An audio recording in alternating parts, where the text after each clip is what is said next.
दोस्तों इस वीडियो में कतर में फैमिली वीज़ा के बारे में एक नया अपडेट देने वाले हैं। ये अपडेट मुझे आप ही लोगों की तरफ से पता चला है कमेंट पढ़ने के बाद में, तो वीडियो को लास्ट तक ज़रूर देखें, आगे भी शेयर करें ताकि और भी लोगों को इसके बारे में जानकारी मिल सके। दोस्तों यहाँ पर मैं आप लोगों को एक चीज़ कहना चाहूँगा, इससे पहले भी कहा था कि कतर में बहुत सारे रूल इस तरह होते हैं जो कि अंडर लागू हो जाते हैं, वो उसको जो है पब्लिक नहीं किया जाता है। न्यूज़पेपर वगैरह में, न्यूज़ कॉन्फ्रेंस वगैरह में इसको जो है पब्लिक नहीं किया जाता है। तो उसी में से एक जो है कतर में फैमिली रेसिडेंस वीज़ा के बारे में है। यहाँ पर आप लोगों को रेफरेंस नज़र आ रहा होगा। आप में से किसी भाई का कहना है कि ये भाई अपनी फैमिली के लिए फैमिली रेसिडेंस वीज़ा इन्होंने अप्लाई किया था, इसका प्रोफेशन भी और सैलरी भी इलिजिबल है, यानी कि इसका जो प्रोफेशन है और इस भाई की जितनी सैलरी है उस प्रोफेशन में और उतनी सैलरी में फैमिली पक्का वीज़ा मिल जाना चाहिए, लेकिन इस भाई को नहीं मिला। इस भाई का आगे कहना है, आप इस कमेंट में पढ़ सकते हैं। इस भाई का कहना है कि जब ये भाई वीज़ा एप्लीकेशन सबमिट करते हैं तो 1 महीना तक जो है रिव्यू में रहता है, 1 महीना के बाद ये रिजेक्ट हो जाता है। और जब इस भाई का वीज़ा एप्लीकेशन रिजेक्ट होता है तो यहाँ पर रीजन लिख करके नहीं आता है कि आपका जो है वीज़ा एप्लीकेशन किस वजह से रिजेक्ट किया गया है। तो ये भाई इस रीजन को जानने के लिए कतर में किसी पासपोर्ट ऑफिस में जाते हैं तो वहाँ पर इसको जो है एंट्री नहीं मिलती है, गेट ही पर रोक लिया जाता है।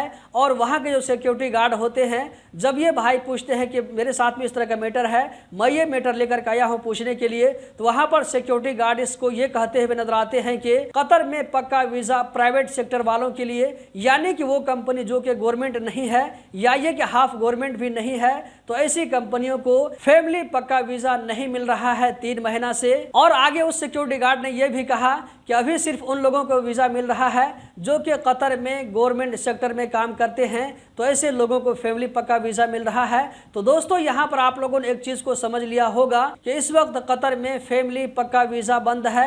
ये चीज़ आप में से कितने भाइयों के साथ में हुआ है कमेंट बॉक्स में ज़रूर बताएं। अगर 2, 4, 10 भाइयों के साथ में इस तरह हुआ है तो यहाँ पर यह मान लिया जाएगा ये जो है बिल्कुल सच है, अभी कतर में फैमिली पक्का वीज़ा बंद है। इसके बारे में आप लोगों का एक्सपीरियंस जो भी हो कमेंट बॉक्स में ज़रूर बताएं। ये चीज़ अगर आप इंटरनेट पे सर्च करेंगे तो आप लोगों को नहीं मिलेगा, क्योंकि कतर में बहुत सारे रूल इस तरह होते हैं जो कि अंडर लागू कर दिए जाते हैं, बाहर से नहीं पता चलता है। जब वो काम करने के लिए आप वहाँ पर जगह पर पहुँचेंगे तब आपको पता चलेगा कि ये काम बहुत पहले ही बंद हो चुका है। उसी में से एक काम दोस्तों मैं आप लोगों के साथ में एक और कहना चाहूँगा, जैसे कि कतर में लेमोजिन वीज़ा है। लेमोजिन वाले न तो किसी दूसरी कंपनी में जा सकते हैं और न किसी कंपनी का आदमी लेमोजिन में आ सकता है। ये चीज़ भी आप लोगों को इंटरनेट पर देखने को नहीं मिलेगा, अंडर लागू कर दिया गया है।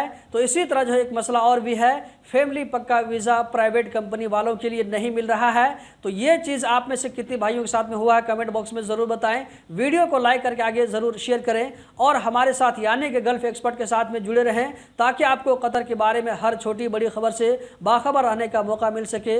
बहुत बहुत शुक्रिया।